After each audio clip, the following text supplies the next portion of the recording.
Thank all of you for being here. We have some empty chairs, but some people may have run into the same traffic jam that I did. So thank all of you for being here. I'm Jesse Register. If there's some of you I haven't met, I'm the Director of Schools.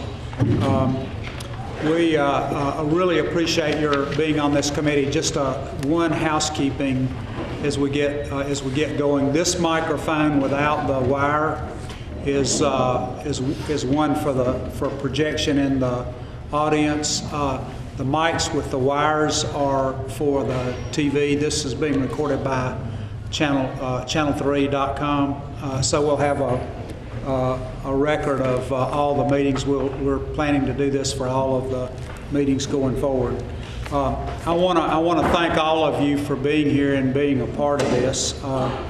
This group actually took several weeks to pull together, and we were very particular in trying to pull a group together. There are 23 of us. A group that's very representative of the different views and different voices here in East Nashville. I really feel like we've achieved a good composition. Each of you represent a constituency that's important. We have parents represented, teachers represented, students, and engaged community members. I'm quite interested in all of you getting an opportunity to introduce yourselves to us and also to the other people in the room. So what I'd like to do is take just a moment, and John, if it's okay, we'll start with you down there, and if you would just let us know who you are and what group you represent, if you're representing the group. My name is John Holloway. I live over here in East Nashville, and I have 2 kids, and I'm a member of East Nashville United. I'm Julie Hosfjord. I'm the STEM instructional leader at Bailey STEM Magnet Middle Prep. Miriam Harrington. I'm the principal of Jerry Baxter Middle Prep. John Gregory. I work with Community PTO. Jeremy Gansboard, Hattie Cotton, Vice President of PTO, Maplewood PAC Chair. Hello, I'm Angelica Kutz-Lucas, and I'm representing Bailey STEM Magnet, and also have a preschooler at Inglewood. Great. I'm Jared Amato. I teach 8th grade at Jerry Baxter Middle Prep. I'm Tanya Alexander, and I teach 4th grade at Kirkpatrick. Okay, great. I'm Alan Coverstone. I'm Executive Officer for Innovation at MPS. I'm Jay Steele. I'm the Chief Academic Officer and also an East Nashville resident, 3 streets behind here. My name is Cherry Woodard. I'm a fairly recent graduate from East High School in East Nashville. My name is Jay Sanders, and I have a 1st grader at Inglewood Elementary. I'm Kimberly Robinson. I live here in East Nashville. I have a rising kindergarten, and I also work at Nashville Classical Charter School. My name is Catherine Rizzoni. I have 2 children, one who attends Nashville Classical and a preschooler, and I represent the group East Nashville Believes. My name's Amy Phelan. I have a 1st grader at Dan Mills Elementary. Hi, I'm Carrie Padgett. I'm the literacy coach at Inglewood Elementary. Hi, I'm Jackson Miller. I have a kindergartner, 2nd grader, and 4th grader at Lockland Elementary, a 6th grader at Rose Park Middle School, and a 7th grader at MLK. Let me interrupt and say a special word about Jackson joining the group. Jackson, we're glad to have you in the group. Elisa Kim had nominated another person originally, and that person could not serve. And so Ms. Kim asked Jackson to join as her representative on the committee. Thank you for being a substitute member, but a real member too. Thank you. I'm Bill McKee. I'm Vice President for Academic Affairs at Cumberland University and Professor of Public Service there. Okay. My name is Evelyn Jasper. I have 2 students at Kirkpatrick Elementary. Great. Thank all of you. Now, we need to, everybody needs to loosen up just a little bit. We're going to be working together. And I look forward to having some great conversations with you, and I hope all of you feel comfortable and you get to know each other. We have different opinions and different points of view here, but we have a common goal that's very important to all of us, and I think we can identify those common goals pretty easily. So I will say again that I really look forward to working with you. There's some people behind me that are important, and the two gentlemen to my right are important. I've asked Jay Steele and Alan Coverstone to join me at the table. Jay's the Chief Academic Officer and basically in charge of the schools, and Alan's in charge of the Innovation Zone and works with all of our charter partnerships. And then we have a number of staff members that are behind us that won't sit at the table, but they serve as a staff to the group, so that if there are questions about particular programs or services or a part of the work that comes up, they'll be here to help answer those.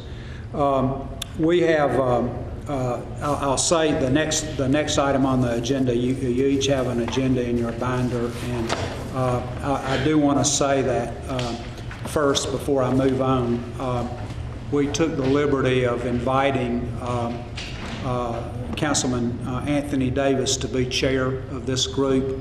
And we also have a vice chair, and I will not pronounce her name correctly, but it's Jerice Edens, and I think I got that right.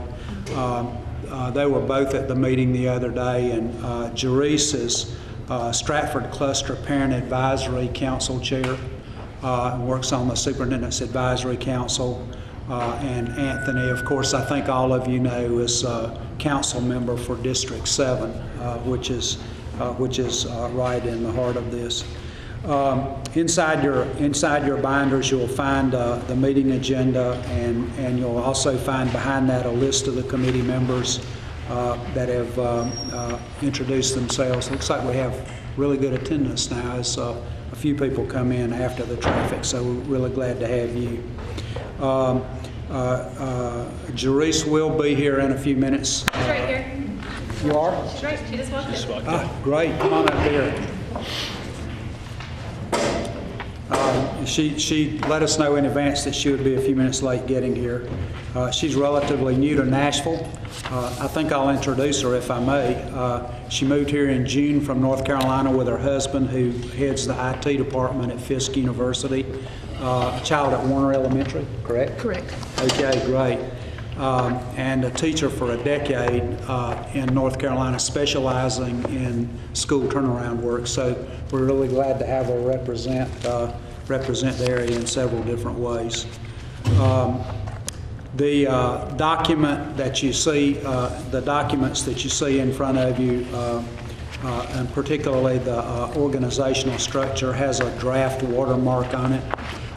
We were presumptuous enough to draft an organizational structure to move the process along. However, it is a draft, and after we give you a chance to look at it, if you have any suggestions or recommendations, we'd be glad to consider those and then approve that document as we go forward.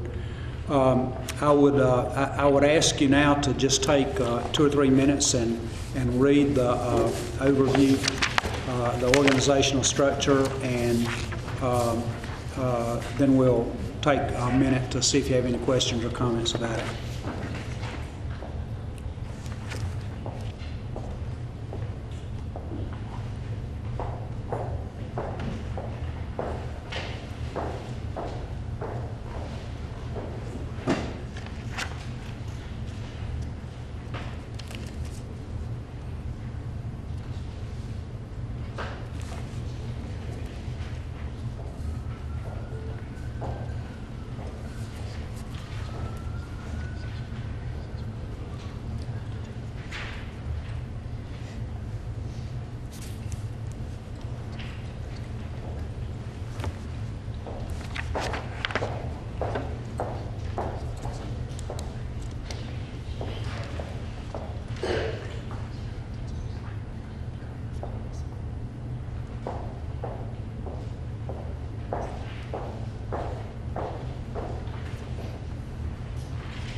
will take a moment to recognize two school board members who are present, Jill Spearing and Anna Shepard. Thank you too for being here. I think the purpose is pretty self-explanatory. I might mention the group norms, and I think that's very important. This is a pretty large committee. Usually when you put together working groups like this, you look for 8 to 10 people, and this one's pretty large. 23 people is a large group, so I think it's important that we try to stay as focused as we can with the times that we have, and to that end, I think constructive, child-focused, and forward-looking conversations are really important.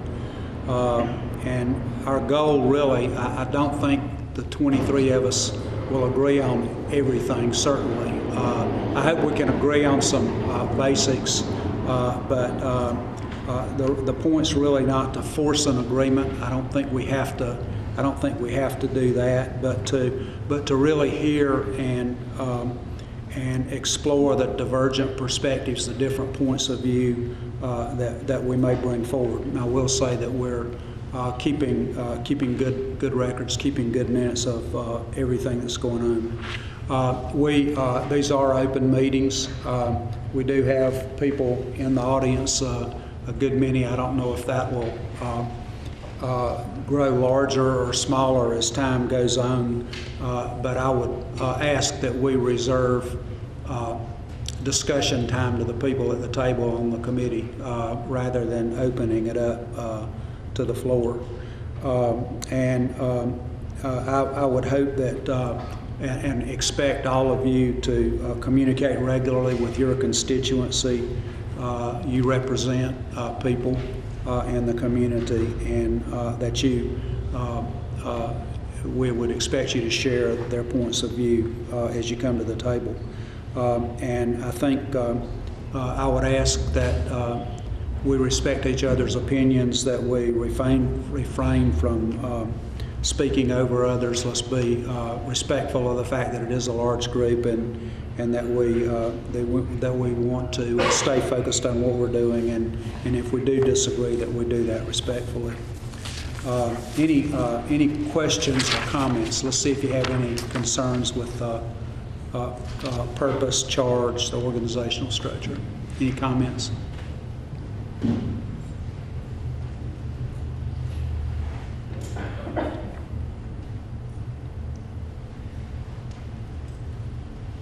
Does it work for you? Okay, great, terrific, terrific. What we have now, and Madam Vice Chair, I'll turn it over to you if you like. We have in the binder we have some background information, and we're not going to really try to get into all that. Let me just remark about what it is. We have some school performance data. You may have questions about some of this data. We're used to looking at this. It's about a 4-pager. It's actually a handout that we used at a Board of Education meeting some time ago when we were talking about the priority schools. Rather than getting into the detail of that tonight, we wanted you to have the data. You can look at it, and as we come back for a second agenda, if you have any questions about that performance data. And also, that data contains student enrollment, building capacities, and so forth. We'd encourage you to bring any questions or comments you have about that. The other insert in the binder so far is a diversity management plan for the school system, and we certainly won't go into that. It's several pages long, but just to place into context something that we consider in the district very important, was unanimously adopted by the Board of Education. It was developed by us with legal assistance, with our civil rights attorney, and essentially what it does is it is our directive when we make when we make decisions in the school system, when we make decisions about zoning plans and pupil assignment plans and location of schools and other plans like some of these that we're discussing now. It's our charge to make sure that we make decisions that are consistent with our diversity plan. So I'd encourage you over the next week or two to take a look at it if you haven't already. If you don't know what it is, it's pretty important to us. With that said, I've got Janelle Lacey prepared to present a timeline for the work. Janelle, where are you? You're behind me, okay. Would ask you to come up and just walk through the timeline. We're going to have decision times in here, but we're also trying to move through this pretty quickly so that we have plenty of time for you to raise questions and bring up, make sure that we get good discussion tonight going and a fast start. Janelle, you need a mic? Yeah, you need a mic. Okay. Good evening. I'm Janelle Lacey, and I started at Metro Schools about a month ago as the head of communications. So I'm pretty new to the job, but my role in this is really helping to shape the community engagement plan. And so in that, I want to just walk through the timeline that's going to impact how we do community engagement between now and May. And at any point, Jay, feel free to jump in on the details, the substance, or Alan on any of these bullets if you feel like I missed a key point. So we put together a new timeline that really balances two critical factors, and you'll find this timeline in your binder. And you'll notice that, I think it's the last document after the diversity management plan. You'll notice in there that it's noted as a working document, so that as we progress through the timeline, we'll move things from the future to the background. There's there's a pretty lengthy section of that timeline that walks you through sort of how we got to where we are today. And that is online on our website, so those links are live online if you want to view any of those documents that are linked in that timeline. It's the top news item on NMBS.org right now. But the timeline going forward really balances two critical factors. One, the sense of urgency that we need to respond immediately to our low-performing schools and begin to make improvements in the priority schools. And then two, the strong desire for community input in these significant decisions that are being made. So to that end, the timeline has been divided into two parts. There are near-term decisions and actions that are going to be made between now and January. And I'll make note that those decisions and actions are based on the community input that's been gathered up until this point. Dr. Register has held community meetings with faculty and community at each of the priority schools, and the input that he's gathered in those meetings are informing these short-term decisions or near-term decisions. And then the long-term decisions are going to be made after we gather more community input, and really that's the purpose of this group, is to lead that community input process. And so it's the long-term decisions that are going to affect this group's work the most.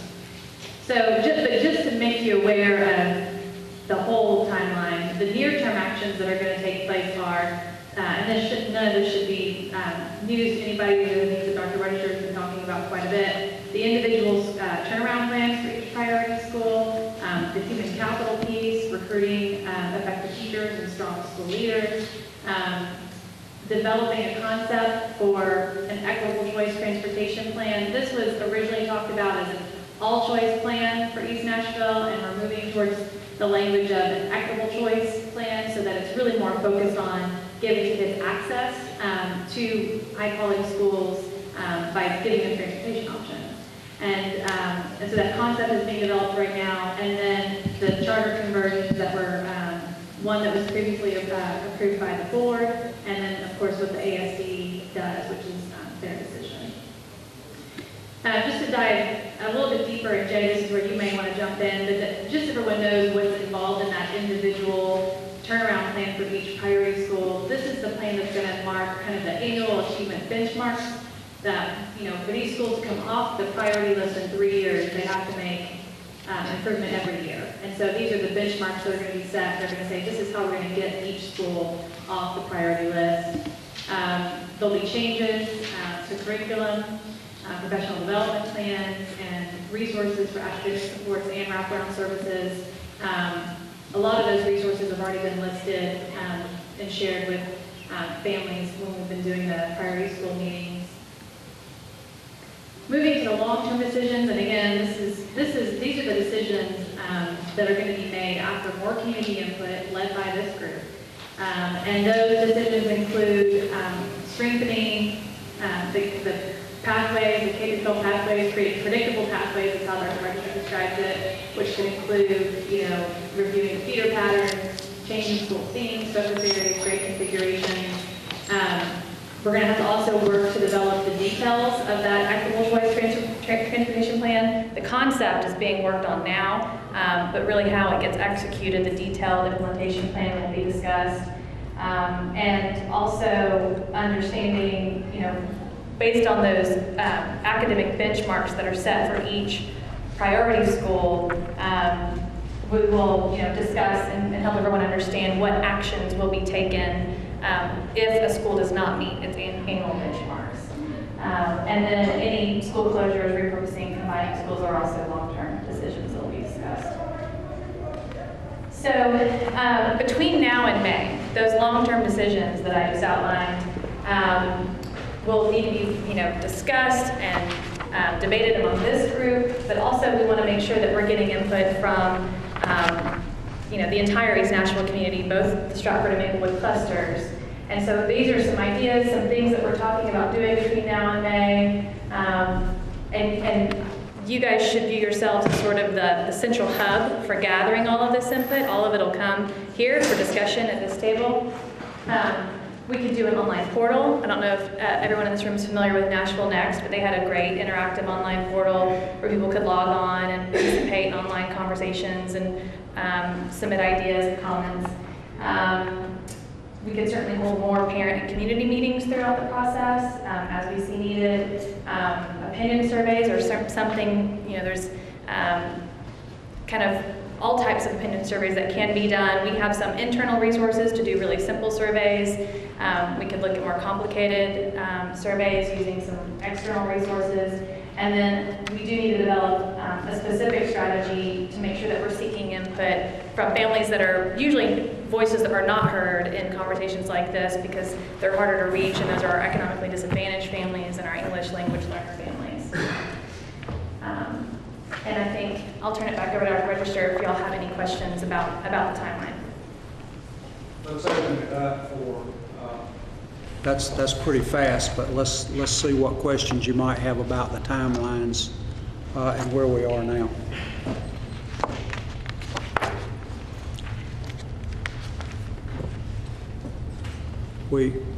I'll say just a touch, and then I'll get you, Jackson.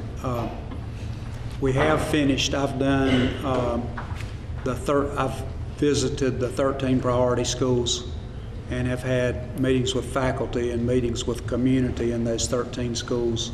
Felt like I learned a lot there. Formed some opinions, but we really haven't made any decisions about the plans there. Let me stop now and ask Jackson for his comment or question. Sure. Just for the sake of crystal clear communication, and am I reading this to mean that the what school will be given as a KIPP conversion is not going to be a discussion for this committee? It will be a discussion, but we have a fairly fast timeline there, and there's some very important reasons for that. In the first place, we started this process some time ago when the board approved a KIPP conversion for a low-performing school, we've been in conversations with KIPP. We have about a good fit, and the time pressure that we have is that when we change, when we repurpose a school, when we close and start or form a conversion, is that parents need to know ASAP. And our goal along and what we've talked to, what we've been talking about is trying to get that decision made in December. We don't have a drop dead date. You know, we've talked about the first couple of weeks in December, but we have started our open enrollment process now. My position is that for a conversion school, regardless of what school we choose to convert, parents need other choices if they choose not to go to the charter school. So we need to make sure that we've got an opportunity for parents to know what their choices are and to be able to make those. So that December timeline is pretty important for if we're going to do what we've been directed to do by the Board of Education, and that is convert one school, start a conversion to a KIPP school next fall. On that same note, I think as we're going to be discussing pathways, that would be a very important part of that discussion, considering like geographic, proximity for pathway schools, neighborhoods that the pathways are already a part of. So it seems like that would be like a very, urgent thing to discuss. Yeah, I think you're right, and I guess the first thing I would say is that the challenge to us is to those of us that have already started that and have been in those conversations for a while is to find the right fit. It's extremely important that we choose the right school and that we either do a full conversion or a phased-in conversion, things like that. And the pathways is certainly a consideration to make, and a bigger consideration than just one conversion. But that certainly goes into the process, and I anticipated that being the first question because I think everyone realizes that it is an important issue to people who are representing different schools here. I hope also you understand that all along now that there has been an urgency to that. That's one of the earlier decisions we have to make if we're going to be responsive to parents in whatever school we choose to convert. It's not an easy decision to make. Is there a fast rule? I know for the KIPP conversion, it said for like a target school. So is that not necessarily a priority school? Like, are there other schools that can meet that criteria? So there's we take a broader look in the district than the state takes at priority schools, and actually our target schools are we consider more factors than the state determines, than the state uses. And we look at three-year performance, we look at trends, we look at growth as well as achievement. And the reason target school language is used there is because that is the resolution that was adopted by the board.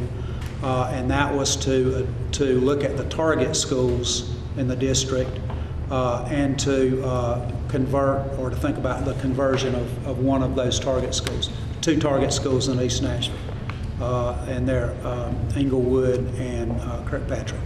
Can I ask a question? I want to try to get this feels a little bit like a back and forth. I know you've been on the spot a lot. I'd rather recently. it not be, but no, sure. And so I want to talk to some other committee members too. Yeah. So I want to ask Ms. Jasper, especially, and I hate to put you on the spot, but you're Kirkpatrick parent, right? What's been the discussion at Kirkpatrick about? Has there been a discussion from the administration about possibly converting Kirkpatrick into a charter school, or asking parents what they think of that, or what if any discussions have happened over at Kirkpatrick? We just had a chat with you this past Tuesday.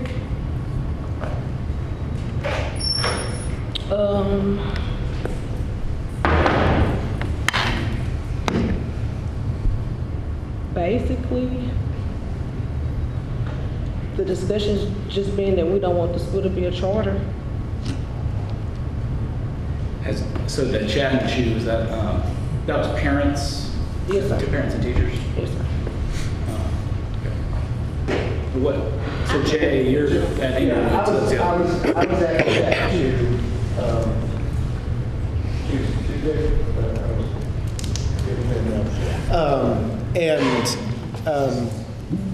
Michael Steele was there as a speaker as well, and the discussion that morning was mostly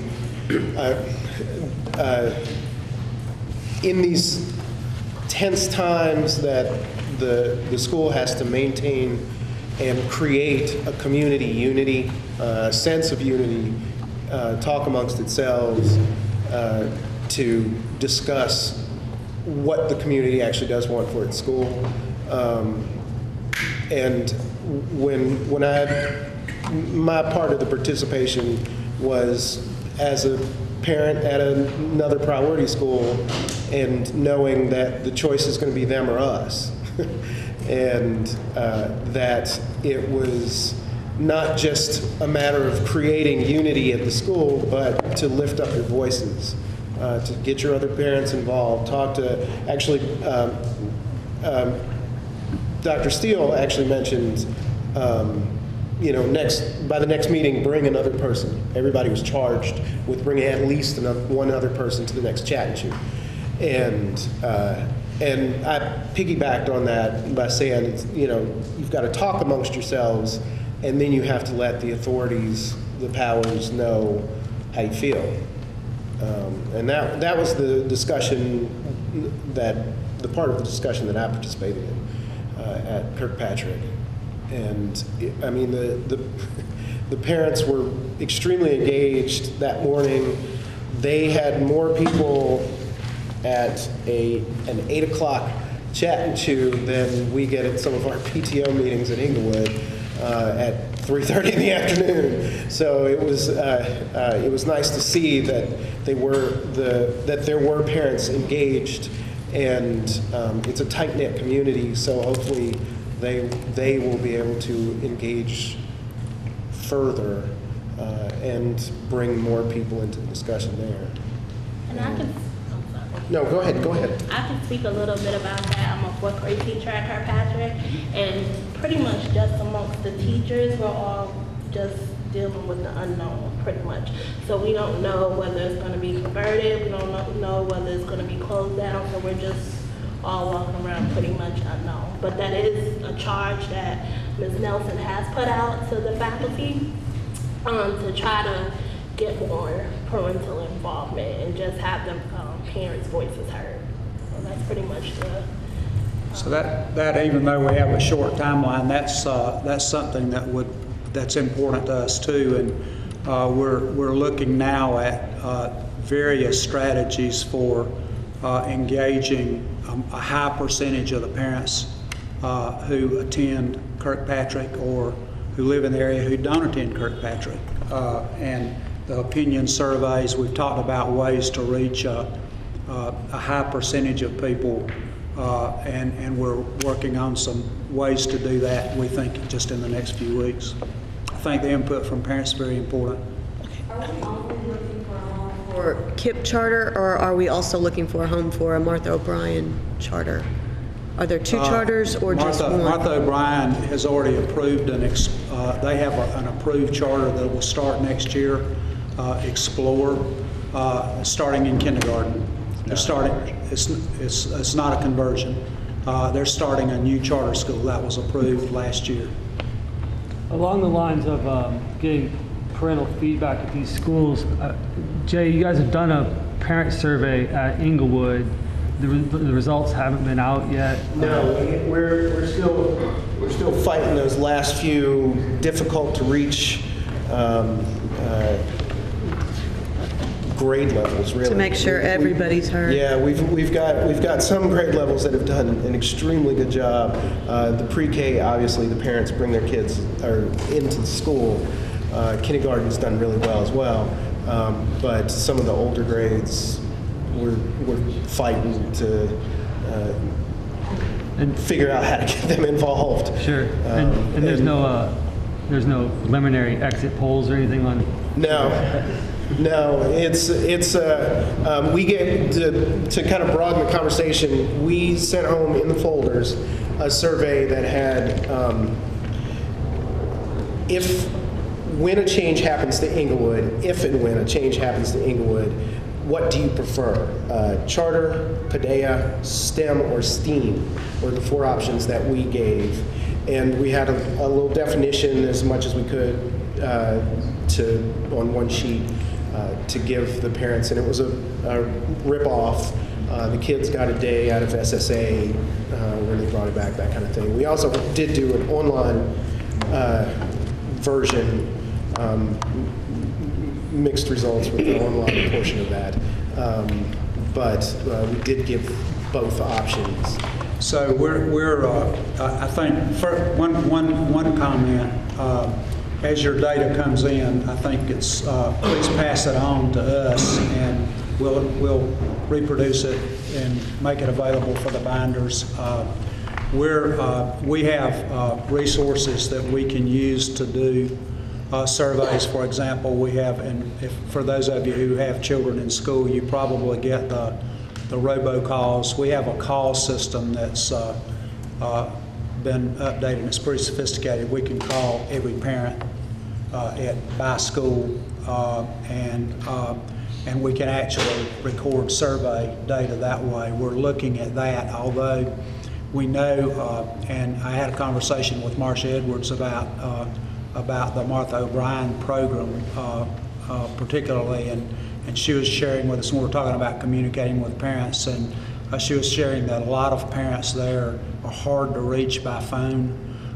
So we've got to pay, I think we really need to pay attention to how do we get a big voice. Let's don't leave people out just because they're hard to get to. And so we're looking at several strategies there that we can use, and at the end of that process, we ought to be able to put all that together. And I have a question about if the decision for the conversion is sometime in December, but the option application is due December 5th, is there going to be a bonus window or something for the parents that if we change the status of a school, then we would give the parents in that school an extended period of time, and we've been very successful with it in making sure that every parent has an active choice. Chris Weber, are you back there? Where are you, Chris? Chris is the person who does this. I'm directly behind you. Yeah, come here. Well, Chris, you want to say a little bit about how that process can work? It's pretty. Is it pretty loud? Yeah. Okay. Yeah. My voice is going out, so really I'm struggling. Yeah, there you go. Thank you. Over various times, as Dr. Coverstone can talk to as well, but when charter decisions are made after the fact or changes are made that affect families, we try to do everything possible to extend additional options to those families. That's one of the reasons also why we would like to make the decision, relatively early before that window passes. However, if it does pass, we'll explore whatever options are available at that time to afford equitable options to the families affected by that. Can we clearly define a full conversion versus a phased conversion, just so everybody understands the difference in the two? Yeah, a full conversion would be where you would change all the grades management at the same time. A phased conversion is generally begins with 1 or 2 grades under management of the new operators, and the district then would select leadership and continue to manage the grades that were in the school prior to the beginning of the conversion, and then the district would manage 1 grade fewer each year, while the charter operator would manage 1 grade greater. That's the model that we used at Cameron. It's also the model that the Achievement School District is using at Brick Church. So you would have 2 levels of administration in the same building? Correct. If it's a transition, if it's a conversion. So if it's a stage conversion, phase conversion, the pre-K and kindergarten survey results would be the most relevant. Correct. The remaining students would remain in the MMPS school that's there. It's very interesting results. We've been involved in 2 conversions. One was one that we started several years ago now at Cameron Middle School. It was a low-performing school, and Lead Academy came in and did a phase-in conversion over a 4-year period of time. And during that 4-year period of time, both schools became reward schools. And they instead of competing and hurting each other, they really competed and built on each other. And so our performance this year, when you look at the performance at Cameron, we see both sides of that conversion strategy raising achievement level of students, which is very interesting. And as a result, the Achievement School District, when it took Brick Church Middle, decided to use the same process and the same provider, by the way, Lead Academy. It moved a little bit on the achievement, or a little, or a lot. Brick Church was a lot, right? Yeah. Yeah. Well, can I ask, I don't want to pontificate, so I want to ask some other teachers and principals around the table. I know we always, charters are a hot button subject, and so everybody likes to talk about charter schools. And I think it's part of the discussion, certainly, but I would also be very interested in hearing from the teachers and the principals and the parents, especially Jerry Baxter and Bailey and Kirkpatrick and Inglewood, about what resources they've identified, staffing resources or wraparound services, the things that they've identified at their schools that they really need. Because we heard some of those at the meetings that Dr. Register set up, but I think that's an important part of this discussion, is talking about what resources these schools need. So I think hearing from Ms. Alexander and Ms. Hasford and others about that would be very enlightening. I would say at Bailey, one of the biggest concerns is actually something that's out of our control right now, which is our mobility rate.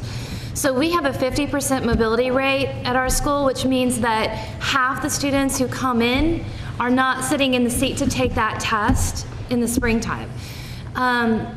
So, it's hard for us as a transformational school, as a turnaround school, to turn around kids that aren't even there yet. And so, I'm not sure what the solution would be, whether that's more coordination between the schools that these scholars are moving to and from throughout the district. But that, and like I said, I don't know what resource we could need to help with that. But. So what we're moving to here is a conversation about strategies that work for turnaround. And we're not, we've moved away from the charter school conversation, and so what actually works to turn a low-performing school around? And that's very important, because the great majority of the priority schools will be in a turnaround strategy. We'll convert one school to a KIPP school, and the Achievement School District will take 1 or 2 schools. That's their decision, not, but that's what we anticipate. Those are all, and the rest of them will be in some form of turnaround strategy. When we visited the schools, we shared data, and Bailey was the first. I need to come back and do that one again. But so we share mobility rates, and we share chronic absenteeism, and we share discipline data in addition to achievement, and it shows when you see a mobility rate that's very high, and we know from research that mobility rates, if children change schools repeatedly, their chance of success academically drops drastically. And so, so we need to develop strategies to deal with mobility. Transportation, stay put, don't move, don't go from school to school to school. And that's one of the points that I've made about East Nashville, is we've got the possibility for transportation that works differently in East Nashville than in McGavock or Antioch because of the dense population. The geographic area is not as large. We can do different things with transportation to allow kids to stay in schools even if they have to move somewhere else in East Nashville. And that was a big discussion at Bailey. And so was suspension and expulsion rate, and so was chronic absenteeism. And one of the challenges I gave a lot of our schools when I talked to the faculties where there was a high level of chronic absenteeism is, that might be something where we can help you and we can all work together to get kids in school. Kids aren't going to learn if they aren't in school. A lot of our high absenteeism is actually related to students being in very, very challenging situations, like they might be at a Vanderbilt psychiatric unit or in those different situations. So, when we looked at our chronic absenteeism, we did look at that, and we saw that it was, we knew exactly what was happening with each one of those students, and it made sense. So are you saying that you need a resource, maybe as an outside educational tool that would help? Like, for example, you just used an example of a student is in a psychiatric situation. Do you need resources that would take educational information to that student? Yes, that would be great. Yeah, exactly. We do have communities in schools. Because I think that works. We have to understand that in phases, we have to put these things in place so that ultimately we are building on a foundation where in the end it turns out to be a great building. When you started a house, it never really looks like anything until you start to see it come together. So if that is, for example, mobility is an issue, would you need a team of educators who are willing, let's say we have retirees who are willing to, say, listen, I'll take work to, the hospital, or I'll take work, I'll tutor, or whatever on the, that's not in the building, because we are asking parents to be involved in the building. Picking kids up when they miss the bus, or they don't go to the bus stop because they don't have a coat. Those are all the issues that we have to address. Their Baxter situation is the same. It's more of a social emotional support and the wraparound service that we talked about earlier. For example, we lost students last month because of rental and leasing information. They left. They had to leave middle of the night. A lot of our kids left, and having to find them, we have no way of finding them.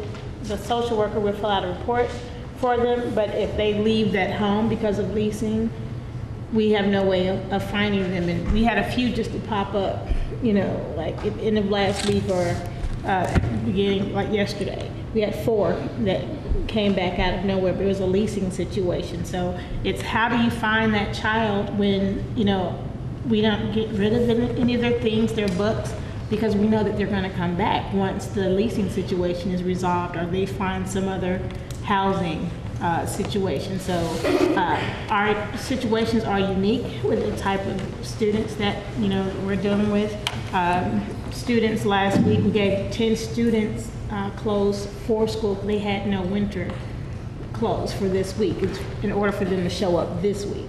So the situations are different in ever comes. So Dr. Registry, is that a possibility to be a part of the transportation plan that we can ultimately have, clearly we can't drive 100 miles to go pick you up because you moved, too far. But if you're in a proximity, let's say you're in 10 miles of where you were when you started, can we find a way, if you just give us your address, if we can find a way to get you back to the school as a means to lower the mobility? What if they're like in Antioch or outside? Well, I think we can broaden. That's what worries me about the East Nashville transportation plan is that sometimes kids move out of East Nashville. And somebody told me about, I think it's the McKinney-Vento Act that could be, I'm not sure why are we already utilizing that program with federal funds to provide transportation for kids? Yes, there's not a lot of money with that, So what you want to do with this? You can't solve all problems. If someone moves to Antioch or if someone moves to Bellevue, you can't run a bus to pick up one child. But we think that there's a lot of movement, and we're actually doing more research on how much movement inside of East Nashville and the Maplewood and Stratford clusters there are, and can we, with a transportation system there, help that? I want to ask Tony Majors to say a word about wraparound services and community schools work, because one of the real issues for us is how do we provide additional services for students that really need extra help, like psychological services and other services. Well good afternoon. So all of you have mentioned mental health, you've mentioned housing, you've mentioned homelessness. All of these factors are already currently being examined. As Dr. Register conducted his listening tours, we did see a recurring theme in all of these national schools.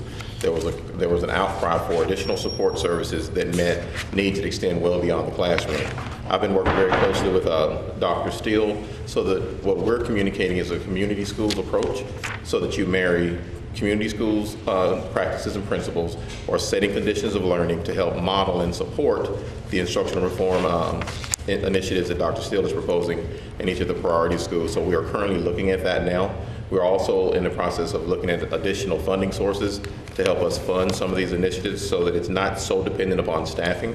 But one of the things we also want to make sure that we do is we look at current operations within each building. We do need to conduct a real community needs assessment in each of our schools to know exactly what are the needs beyond just data tracking, and then determine which staff are currently on site that can help assist in that work. So this work is already taking place, and as we continue to work with the Advisory Council, you will see more and more information provided to you as to what our initial plans are. Thanks, Tony. Let me say that I visited an elementary school, University, I'll call the name of the school. They're really doing some good work there. Their mobility rate is 76%. 76 out of 100 children will not be in that school a year. That's a real challenge, and higher than what we see it's the highest in the district. I want to ask Alan and Jay to say a word about turnaround strategies and what school improvement planning process looks like, what we're doing to further analyze what the challenges are in the schools that we have going on.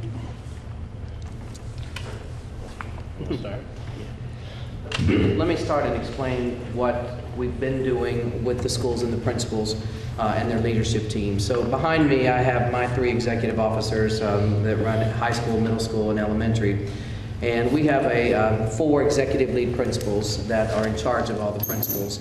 And so each of those executive lead principals have met one-on-one with the principal to review all of their data. As Tony said, data from chronic absenteeism to discipline data to general education data, math and reading achievement in the schools.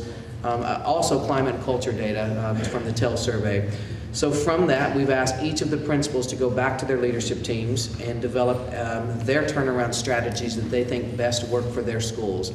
Those plans were presented to Dr. Register and the executive team, and we gave feedback on that, what we felt, where you're missing some of your data points, where you're not addressing some of your data points or your deficits, and they produced what resources they felt they needed in addition to what they have to make those plans come to fruition.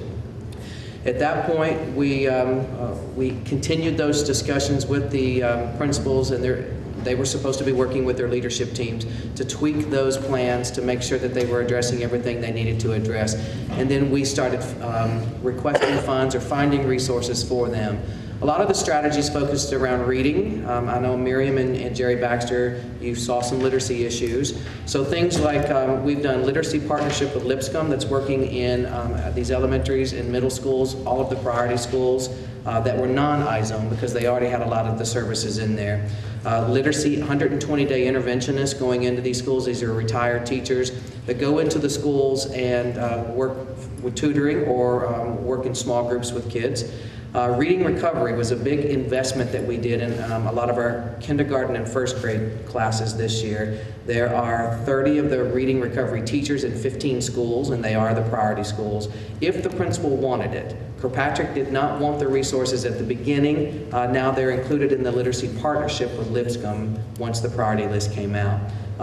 You can't force something unless the faculty or the principal wants it. So they've reconsidered a couple things there. Read 180 and System 44, I know Miriam and Jerry Baxter requested teachers and requested, this is the most research-based intervention program for secondary, Read 180.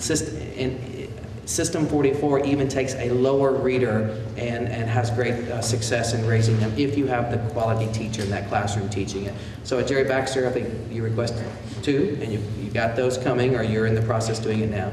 So Bailey has that also. We just recently purchased, we moved away from the DEA, which was an item bank, and it was a district assessment. It was not aligned with Common Core. So we just rolled out NWEA, which is the Northwest Education Association item bank, to all schools in the district and principals, so teachers can create those formative assessments that do align with their standards. So the principals were trained on that last week, and coaches are being trained on it this week, assistant principals also, and then we're setting up 14 workshops in December, through the end of December, for teachers to start coming in and learning it in teams of 2. So those turnaround plans are in place now. You can ask a principal to see that. The next phase was we developed a support plan for each principal. So the ladies behind me and the executive lead principals used the data that Dr. Coverstone, myself, and Dr. Changus looked at what your targets are by the state and raised it what your targets are going to have to be in reading and math to get out of priority school status over the next 3 years. So those targets are in their plans.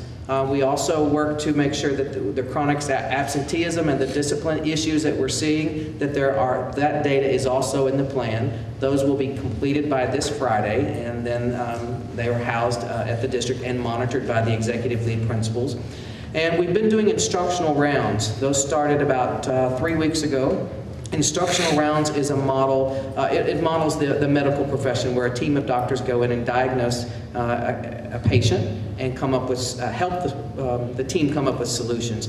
So there's a group of professionals going into each of the schools with a driving question and a SWOT analysis of what we see happening in this school that's done with the leadership team of the building. And then the instructional rounds are carried out, and findings are delivered back to the staff, and a discussion is held with them, and the principal and the leadership team has to come up with solutions how to address what's being seen in the school. And then we'll go back in and monitor that as those plans are developed. So, and then the next phase will be the development of the school improvement plan, because those have to be tweaked based on what the principals and the leadership teams and all of this data is telling us.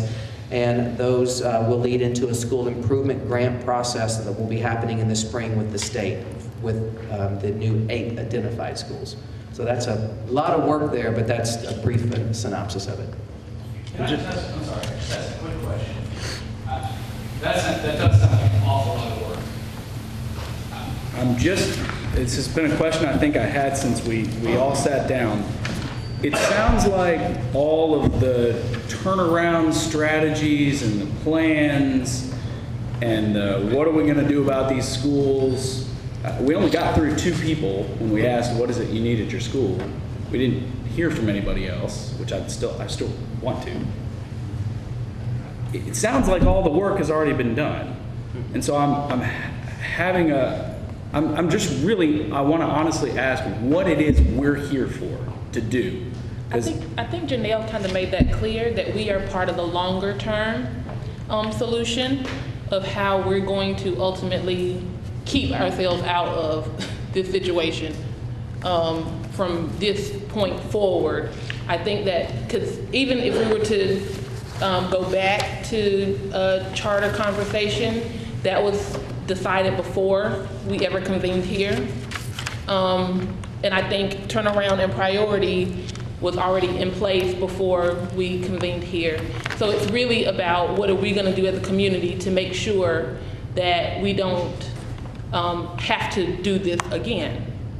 And I mean, not unless we, I mean, John, if you let me, do you think were we coming here to have a conversation about whether or not we could stop something? No, I thought we were coming here to talk about how we're going to fix our schools. And so, my question is, it didn't sound like when Ms. Jasper talked and when Jay was talking, that there had been a whole lot of, I thought the point of this was the community input part about, we're going to tell you as parents and teachers and community members, more parents and teachers, what our school needs and what we see, and I'm including everybody else, not me, get a chance to get that feedback and then decide what it is we're going to do to fix the schools, because something needs to change, clearly. But I haven't heard, I thought that's the point of what this was. So look at item 8 on the agenda. And we've strayed from the agenda a little bit, but that's where we are. It's a discussion about community engagement, and we have started that. We have started community engagement because I've had 15 or 20 meetings in the community, but that's just a start. And so I would this process this committee is formed to engage the community. What do you see? I'll ask the rest of you. Let's look beyond John and talk to other people about how you see community engagement coming to play in this. And we have, and that's not a now to December timeline. That's a now to May timeline. I have my own ideas, but I'd rather hear what you got to say. And can I add to that as we begin the discussion about the community engagement, that if you reference the organizational structure of this group, each of you represent a constituency that needs their voice heard in this process. And so, everyone's opinion here matters, but more than that, the opinions of the groups that you represent matter. And so just thinking about how we go about the engagement between now and May, I really think we need to talk about how do we use you all to help engage other parents, other teachers, other community members, and certainly what's on the slide right now is a starting point, but it is not the end-all be-all of what we can do. So, and then I'll let you guys discuss that. Okay, I'll just clarify. Yeah. From APAC, I am the Stratford Cluster Chair. And just from our meeting, we called a special meeting on November 6th. We didn't know this meeting was going to be today. We were really meeting because we have a meeting with him on November 20th. Just another meeting. Right? Well, we decided that we knew some things were going to take place in our cluster. However, we were going to work towards strategies on how to make sure we have other schools in our cluster. We don't ever want them to be borderline and end up in this situation. So how can we strengthen those particular schools? We made a list of concerns, a list of ideal schools. What would your ideal school look like? If you could send your child to any school, what would it look like? Well, we want all of our schools to look like that in our cluster. And what can we do? What options do we have to make these schools better? Can we collaborate with other, organizations, other entities? Will that work? Well, that's really the conversation. We air our concerns, we decide how we're going to make this better because this is what's ideal. This is what looks good to us. This is where we would want to send our children by choice, not by default. And this is how we're going to get there. And it really was a working and effective meeting that I think maybe could ultimately work here, where we decide, okay, in phases, we're going to decide what our concerns are. That includes resources. We decide what an ideal school looks like, how we're going to make every single school look like an ideal school, and what options are we going to use. And those options include transportation plans and educational resources plans and educators from previous places, all of those things. So I think that may help and clarify a little bit of kind of how we decided to get to this. We have a few people here from our cluster that was in that meeting, and that's a great starting point, at least. I would like to hear from Ms. Lucas or Ms. Alexander about what's happening in your schools. so that we can get that baseline of what's going on, what do we need? Well, since you included my name first, I'll go ahead and speak. I was just waiting politely before it was my turn. Piggybacking on what was stated about Bailey, I have noticed, I've been there, this is my 4th year, I have an 8th grader there. A lot of, from what I see as a parent, when I first came there was a huge involvement and engagement with the parents, and it has dwindled within my daughter's 6th grade year now to her 8th grade year. And I'm not too sure why, because a lot of the students that went to Bailey are still living on our street. And I've spoken to some of the parents about issues that they had. A lot of it is really beyond the control of the school. They do have hardships. There are people have lost their jobs or they've lost transportation, but then there's also things that comes up on the media when you do see the reports about your school, and it's the fear of the unknown. It's a lot of the parents see that, okay, my school is failing, I don't want my child to go there, and you hear what someone else says is close to your coworker, and then they decide to actually, which is still helping their child to a certain degree, but they decide to have their child to go somewhere else, whether it is charter or whatever, but they're never actually sat down and actually spoke with the administrators at the school to see exactly what's going on. So a lot of it is just kind of the fear of the unknown.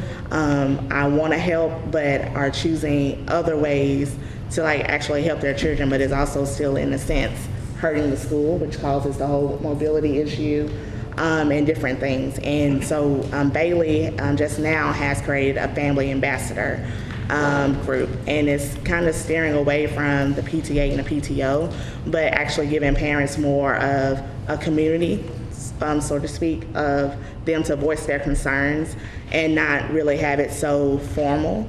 A lot of those questions and concerns were, where do we, stand now? We know that we are a priority, and so we had surveys that went around, and everyone pretty much voiced their concerns. And a lot of it was pretty much on having more tutoring or more clinics that's available. The parents see that their students are struggling, kind of miscommunication. We are having our children, since they are middle prep, as what we're calling them now, to be more responsible. But sometimes a parent knows their child better than the teacher, and it's really the parent needs to have some focus and some sense that they are needed and wanted.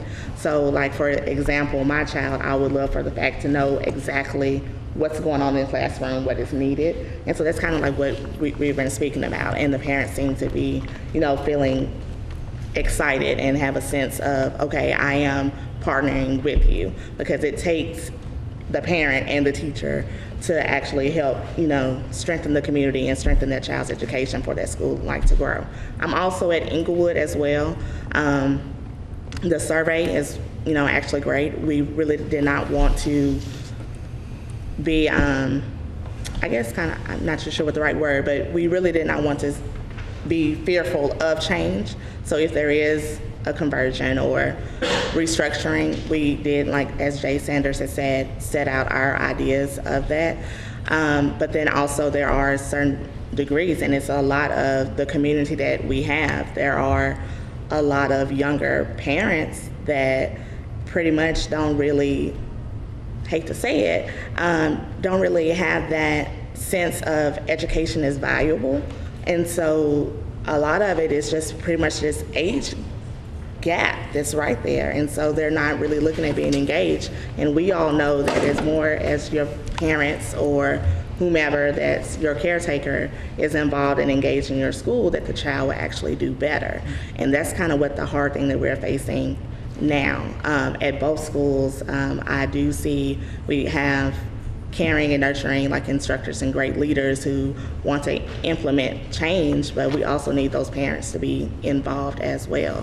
One of the things that I do like at Bailey that I wish was available at Inglewood is the communities in school, because they actually take time to speak to parents and see what exactly that you are needing. Sometimes parents are prideful and they're not able to really share with that teacher what's going on, but that person that's with community and schools may be that blessing to them for them to share what they need for their student to actually shine through, and you can actually reach that student. I could say at Kirkpatrick we have a behavior problem. It's gotten better, it's getting better, but that's still an issue. But I think that it's more so along the lines of the social and emotional issues that the students are dealing with. Our kids come to school with a lot on their plate. Sometimes I just look at them and I say, I can't believe that you're going through, or you have to deal with everything at your young age, you know, some stuff that I haven't even seen in my adulthood. So to expect them to come in and fully focus and think and pay attention to, you know, what I'm teaching is kind of hard, you know, and then just looking at that, I feel like if we had somebody who could help them, or somebody they could see, or a resource that they can get, that might help curb some of the behavior, because they just have issues and anger and things that they don't know how to process and they don't know how to deal with. So that's one of the issues that we see at Kirkpatrick. I think that I have asked personally, what happened to when we used to have behavior specialists in the building? I think that Kirkpatrick could really benefit from that, because as Dr. Register said, when he came to our meeting, we had a high turnover rate for teachers, and so we have a lot of brand new first year teachers this year, and a lot of them just dealing with the type of kids that we have, they don't know how to handle the class so that they can even get to teaching something. What happened to the behavior specialist was somebody could actually come in and help them. So I feel like that would be a good resource. I had one teacher today, she saw me in the hallway and she said, Miss Alexander, can we talk to Miss Nelson to where we can do like a day where you come to my class and train them? And I'm saying, well, I can't really train them, but I can, you know, maybe we can speak to Miss Nelson and see what we can do, where I can come in and help you and observe and, you know, give tips or whatever. And I just feel like if we had that accessible, that would be very helpful. Because I do feel like, just looking at it from my own personal view, a lot of the turnaround that we had in our school is because behavior is such a problem. You know, like I said, it's getting better, but that's definitely a issue. And we have the Vanderbilt therapist who was awesome, and I've gone to her several times and I said, well, can you see this student? And she's like, I'm sorry, I'm full. So what happens to the child that I have that really needs services because she's full, you know? So I think that that would be very beneficial. I have a question. I might be able to think a little bit about what you were speaking about in regards to the turnaround plans. What holds the principals accountable to the plan, specifically the portion in regards to professional development for the teachers, specifically behavior? Yes, they have a support plan that's written for them, written in partnership with them, that has all the data points in it, such as the attendance, the discipline issues, and their targets in their formative assessments and their summative assessments. So they have an executive lead principal that they report directly to. So there's regular meetings with them, and that's how they're held accountable for the components that are written into that plan. So it was developed in partnership with them around the data and around what the principal and the leadership team felt they needed support-wise to turn around their schools. Okay, and is there any allowance for like observation within the schools, or is it all based on the meetings with the principals? Yes, so Dr. Garcia, who's behind me here, led a group, went with the group to Boston, and many of these were the priority principals 2 weeks ago? 3 weeks ago, and saw some turnaround strategies, brought those back and had a full discussion with all the principals. Some of those things were co-teaching, like you're talking about, taking a master teacher like yourself with an apprentice teacher, combining the classes for a time so that apprentice teacher can learn from you, learn behavioral strategies and techniques. The principals have the freedom to do that if they think to do that, so that's one of the things we have to help them with, is to think differently and look at their structures, look at the way they schedule the kids in the day, and the way teachers have more capacity to teach larger groups of kids with another set of hands in the classroom with them. So we have a strategy that we think's working in a couple of schools, and I'll ask Alan to speak very quickly to it because I think it does address your question directly. Can I say that model that you're speaking of, I implemented that at Jerry Baxter. I had a retired master teacher, level 5 teacher, a first year teacher, 7th grade teacher right now, and she's coming out of retirement to support that teacher instructionally and with behavior techniques so that the focus is on instruction and not behavior. And back to what you asked about with PD, and Jared can probably talk about that a little bit. We've implemented a PD model at Jerry Baxter. We had to change the schedule so it doesn't look like a typical middle school schedule, but we have content planning as well. So English teachers are meeting and working together and having individual professional development, but on, we call them Excel days, and they actually had training today as well. We have district people that are like PSYOP and in literacy strategies come into our school and work with our teachers on those strategies that are high yielding strategies in literacy. Jared? I think I've been at Jerry Baxter 6 years. Before Miriam, I've been there 6 years. I teach 8th grade. I coach football and basketball, and it's the only school I've ever worked at, and love it. And I think up until this priority school announcement, I think we've kind of been forgotten up until this year. Miriam took over in June. I mean, are you the alternative school? No, or not. You kind of, you're in between, Gallatin, Dickerson Road, kind of up there by itself, and kind of neglected almost, honestly. And you've had great teachers there who've come and go. I'm scared that in my 6th year, probably the longest tenure, minus 1 or 2 others. And that in itself is a big problem. And I think, it's exciting to be paid attention to, I think, for the first time, and actually have some people seeing what's going on in our school, have a great leader who has a plan for our school. We went through a lot of change very quickly, and you had all these expectations, and then a lot of pressure, and then always a new group of people trying to meet that goal, but trying to take shortcuts to get there, to stay off a list, or kind of different things going on, a lot of pressures. And I think at the end of the day, I think we've realized something, and all the good schools that do this, the social emotional needs are being met. So how can you help every kid, not just the extreme situations, but every kid feel cared for, feel listened to, feel supported, feel safe? That first, if you do that first, the second thing, they need to be able to read, and read well, and read on grade level, and that will affect every subject. So how are our schools doing that? And I think we're getting there this year for the first time, actually trying to figure out how, when they come into 5th grade, by the time they, and it's not, I hate the pressure for 1 year. I do, by the time they reach 5th grade, enter 5th grade, when they leave our middle school, are they ready for high school? And I think that middle school needs to really respect that time. And the problem obviously is transiency, which makes a big difference. You can't, kid comes there in 5th grade and he's not there in 6th. It's harder to work with them, but really, are you helping kid 5 through 8 become a great reader, become a great person, ready to go to high school? And with that being said, I love the idea of having community and having the fact that we can send them to Maplewood with pride, that we can work with Dr. Woodard, and they know they play for us, and we play against Gray Mar, that they'll be teammates at Maplewood. That pride in East Nashville I don't want that to go away. And I think if you have kids on Lishi and on Jones and on Douglas, all at different schools, that can hurt what they want to do. So I think there's value in Jerry Baxter serving those kids and doing it really well, and do it with them, and really embrace that progress, so that when they go to Maplewood, that I can go see all my kids at Maplewood the next year playing basketball and football and things. So, I mean, that's kind of, I kind of rambled a little bit, but really that's kind of what I'm excited about, and also what I think, my focus has been. That is. Do we have an example of a school in our zone that has benefited from being a turnaround school? Yeah. Okay. Alan, you want to talk about something? Well, Graymar made tremendous gains during the time that it was in the school improvement grant. Dr.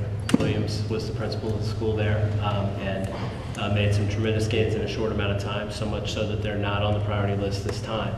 The priority list was last run 2 years ago, and it's supposed to be a 3-year thing, and schools like Bailey have made tremendous gains. They just haven't made gains fast enough to stay ahead of the increase in the threshold that's happened this time, but we anticipate great gains this year. outside of the zone, John Early's another school that started on the priority list, not on the priority list anymore, made some gains. Before that, when we had our original turnaround investment efforts, we saw great gains at schools like Margaret Allen, and then the work at Cameron on the side that was not the charter conversion was also built on the model. And I'm not going to add anything or even ramble on to what Jared said. Elementary schools, absolutely. Dr. Register wanted me to mention Buena Vista. We don't, not elementaries in East Nashville. They weren't on the priority list the last time, so. But Napier and Buena Vista and Robert Churchwell were. And when we looked last night at the board meeting at greatest gains on our academic performance framework last year to this year, right there at the top is Buena Vista, Robert Churchwell, Brick Church Middle School, and a little bit further down Napier. These are schools that are making great gains, not because of magic, but because they get what Jared said, and because they have leaders that understand the importance of professional development and how crucial it is to have a learning community for teachers to grow and be drawn to and to develop in. And Dr. Register's been talking about the aspiring teachers at Buena Vista. This is an opportunity for people who are before their first year of formal teaching, pre-service teachers, to spend a whole year working in teacher teams with teachers who are in their first few years and a master teacher who's working in that team together. And they have 2 adults in every classroom all day. And so they have the ability to kind of, play zone defense on some of the issues that we've talked about, keep that instruction going. And they have the opportunity to develop from those pre-service roles to the to the kind of standard teacher roles to the master teacher roles, and they can grow as teachers in turnaround environments and stay there and be promoted without having to go become administrators or having to go to some other school. We think those are the kind of things that give continuity, and we're seeing some results from those kinds of things. And is that kind of structure? Correct. So they receive extra supports. That's what excites me the most about this committee, is that we're talking about how to fix things before schools get in the position that our school is in. We have asked for a lot of support in the past, according to people who have been at our school for a very long time. This is only I'm beginning my 3rd year at Inglewood. But we see a lot of growth this year because we've gotten extra supports. A lot of what Jay was speaking to. We do have the reading clinic. We do have the literacy partnership. We have 2 reading recovery people. We have an interventionist that should be coming soon. We have a half-time numeracy coach that was added to make our numeracy coach a full-time person, and we got an assistant principal. We really feel like we have the pieces in place that we can really make a difference for our students. But also, I think we need to, as most people have said, look at those wraparound services that we can give students before they can even think about academics. Our kids are hungry, they're malnutrition, they have dental issues. I have one little boy that comes to me on a weekly basis and tells me he's bawling and he's got a toothache. And you open his mouth and you're not sure which tooth it is that hurts. And pardon me, but I'm very passionate about my students. The thing about Inglewood is, in the 2 years that I've been there, we've had a lot of turnover because we do have a very good administrator who has brought in some very good teachers and some very good personnel that are not even in classrooms but across the spectrum. I would say we're not there yet as far as staffing. I know that Ms. Mickle asked for a fresh start when she got there, and I understand that we don't want to just kick all of the teachers out, and I understand the ramifications of bouncing them to other schools and whatnot. But over those 2 years that I've been there, she's done a good job of helping some teachers realize that maybe that wasn't the population that they needed to work with. For example, if you put me in a Harpeth Valley, I would suffer. I would really struggle because that's not the population that I gel with. It's a very different very different teaching position that you sign up for if you sign up for a school that has 98% poverty versus a school with 60% like Dan Mills or 16% like Laughlin. So when you think about that, Inglewood used to be very affluent, and a lot of the teachers that were there had been there and signed up for that population. And it's not that they don't love our kids, and it's not that they're not good teachers, it's just maybe not a good match for them. So I would say, in my unprofessional opinion, that we're about 2/3 of the way there. I feel like we have a strong presence in about 2/3 of our classrooms. Are our scores where we want them to be? Absolutely not. Do we feel like we can get them there? Yes, we do. And it's in large part because of the supports that we feel now. So I am very excited about two things. I'm excited that we're talking about how to help students from high poverty, and hopefully that won't turn into, I think a lot of times when we talk about diversifying, we're talking about pulling in students from higher SES into my school so that our test scores go up. Well, yeah, our test scores will go up, but my students that are there right now need that support as well. So if you bring students in that can pass a test, it doesn't help my students that are in that building right now. So I'm interested in how I can help my students that are in my building right now be successful, and I'm excited about this committee for that reason, but I'm also excited about the 100 teachers that you're looking for to pull them in, because we don't have people beating down our door to get into our school, because it is a very difficult job, and our teachers are exhausted. And so when we think about all of the things outside of the classroom that they need, we're trying. We're starting an adult literacy program. We're looking at a community garden so that we can feed children. We've started that process, but teachers are exhausted. And that's So thank you for the comment about the 100 teachers, and it's not that we have 100 that we've identified that need to go away, but it's building the quality overall, because this year we hired 700 new teachers in the district. And that was a little bit higher because of a retirement incentive. But every year we have an opportunity. We're really putting on a big charge to find 100 teachers that have already proven themselves to be successful in turnaround from inside the district, but from across the country too. And I think we'll be successful. I think we're getting a lot of attention. We've already got a lot of applications for teaching jobs next year in the district. But I would challenge us to look at not just test scores, because I think we're going to miss out on some very high quality teachers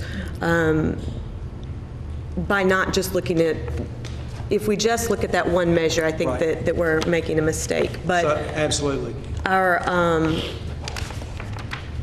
Our teachers that come in, we also need to make sure that they're not coming in because they want more money, because that's not what we want either. We want teachers who have that passion to work with our populations. Can I ask a question about where resources should come from? So this is just a broader question, because I heard Dr. Coverstone and Dr. Steele talk a little bit about supplementing resources, and I've heard a lot of folks here talk about, I guess, extra staffing and turnaround services and those kinds of things. So is the thought going forward, I know there are a bunch of different funds available through turnaround grants from the federal government, and then there's, I guess, stuff you can apply for from the state, and I know we had some race to the top money, and it seems like some of those things are always kind of running out and starting up, and those kinds of things. So I mean, has there been given any thought to trying to condense and have a dedicated funding stream for turnarounds or for priority schools to say, we're going to set aside, $10 million, and that's only going to go towards our priority schools and our bottom 25%. So I think ultimately that's the answer, but we also have opportunities to use school improvement grant funds. We've got our new schools that are priority schools have 3-year grants if they have an application that's approved. And we're looking for, we have interest from private foundations, outside funding, but we also have, we started almost 2 years ago now a strategic compensation committee, and our teacher salary budget annually is somewhere around $400 million a year. So we've got flexibility. Ultimately, when we get Race to the Top money, when we get SIG grant monies, school improvement grant monies, when we get private foundation money, we look for the practices that are working and then incorporate them into the operating budget. That's where it becomes not soft money. When we develop strategies that are working to recruit teachers, one thing that we're working on now that Alan's been working on a lot is a weighted student funding formula, so that, and we're getting ready to implement this, and I should let Alan talk about it. No, go ahead. Just quickly. Well, that's just to, kind of on a flexible basis, fund the students that are in the school based on the needs of the students that are in that school. And so that would change over time if the demographics of the school changed, but it would obviously also favor those schools that have high concentrations of poverty, English language learners, and so on. How much would principals have more control over that money? I know I was talking to the principal at Dan Mills, and we were talking about charters, but we were saying that she's like, well, some of the resources they have, their principals have a little more control over. Like maybe they can have a behavior, like an area in their classroom where a kid can go chill out for a while. Things like that.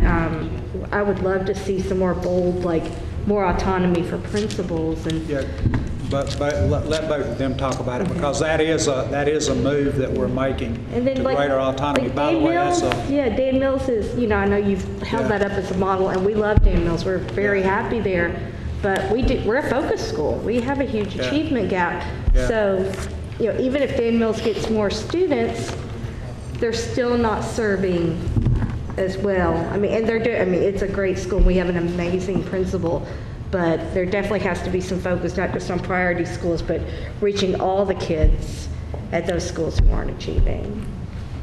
Yeah, and it's all about giving that discretion to the principals to be able to match the needs of the students in the school with the response, as opposed to trying to set a formula where we make those decisions. Ultimately, we're much further away from those decisions than Ms. Yan is, and so for her to be able to do that, that's what we want. And we've been moving as quickly, really, as we could in the last couple of years to giving greater flexibility and control over all the staffing, really, in the building, and continue to move in the direction of expanding the pool of resources over which there's discretion. So this was the first year that all principals in the district had complete flexibility over their staffing. So they were giving their staffing allocations, and they could move positions around as they needed. There are certain things within the law they can't. You have to have a librarian or a counselor or things like that. Class size, they still have to meet that. But they can be creative however they want to meet that, whatever position they need. They had that flexibility this year for the first time. And the three ladies behind me worked with each principal and went through their budgets with them to make sure that was happening. First time that's happened, though. So the principals are getting used to that. It's a process. It's going to take a phase-in approach. And when we go to student-based budgeting, it's going to be even bigger for them.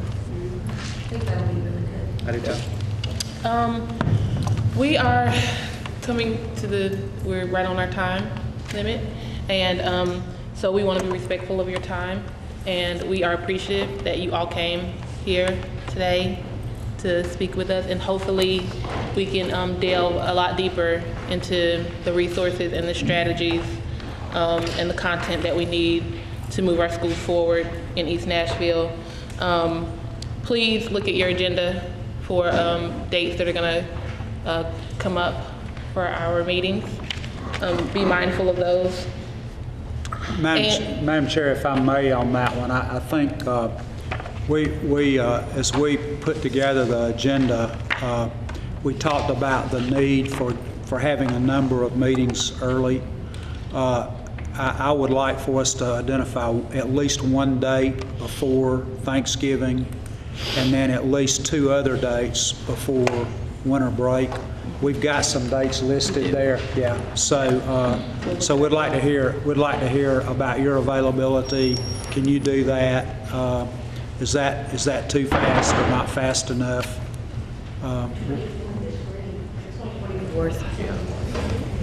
November 24th.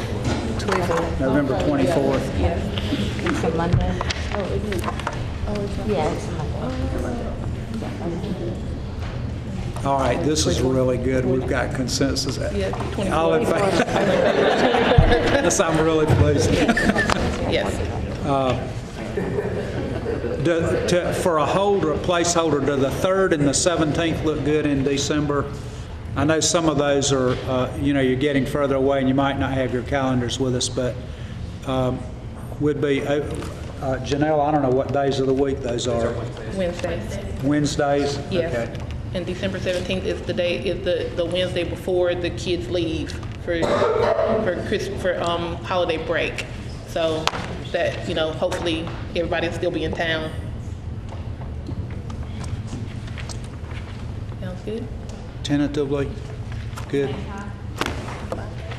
Same time. And location, Hank, have you checked to see if this? We haven't checked to see if it's available yet. Okay, do you prefer this or another location? This works. You're cold? It's kind of rare, but it's only going to get colder. Would most everyone prefer to stay in East Nashville at least? There is an alternate. There is an alternate. I think that's going to carry. The Foster Street location will be an option as well. And obviously this first meeting was just an organization meeting to get going and get some background. Our chair and vice chair will be directing a lot more of it and setting the agendas and working with y'all to get even more of your voices into the process as we go along. Anthony Davis sent his regrets in not being able to meet tonight. He had a commitment. He just couldn't make it. I'm sure he'll be here next time. I want to thank all of you for really engaging in a pretty broad conversation. Please let your chair, vice chair, or one of us know, Hank, Janelle, know if you have questions, if you want input into the next agenda. But I think I declare this one successful. Is that good? Okay. That's what I second. Thank you so much.